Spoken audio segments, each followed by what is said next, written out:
દહેગામ તાલુકા પંચાયત કચેરીની દિવાલોને બારીઓ પર ગુટકા પાન મસાલાની પિચકારીઓ, સ્વચ્છતા અભિયાન સામે પ્રશ્નચિહ્ન। દહેગામ તાલુકા પંચાયતની કરોડો રૂપિયાના ખર્ચે નિર્માણ પામેલી નવીન કચેરી આજે સ્વચ્છતાના મુદ્દે ચર્ચાનું કેન્દ્ર બની રહી છે।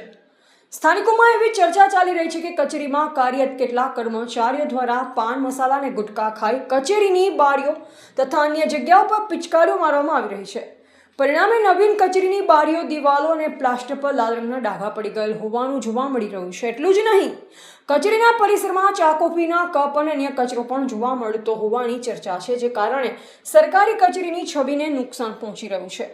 દેશના વડાપ્રધાન સતત સ્વચ્છ ભારત અભિયાનને સફળ બનાવવા માટે દેશવાસીઓને અપીલ કરી રહ્યા છે, ત્યારે સરકારી કચેરીમાં જો સ્વચ્છતાના નિયમનું પાલન ન થાય તો સામાન્ય નાગરિકો માટે તે ખોટો સંદેશ ગણાય।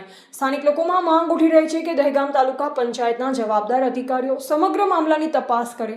જો કોઈ કર્મચારી દ્વારા આવી બેદરકારી કરવામાં આવી હોય તો તેમની સામે યોગ્ય શિસ્તભંગની કાર્યવાહી કરે અને કચેરીમાં સ્વચ્છતા જાળવવા માટે કડક નિયમનો અમલ કરાવે।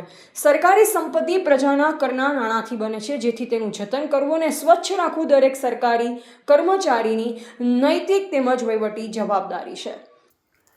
રિપોર્ટર નરેશ ડી વ્યાસ, બનાસની પુકાર, સમાચાર ગુજરાત।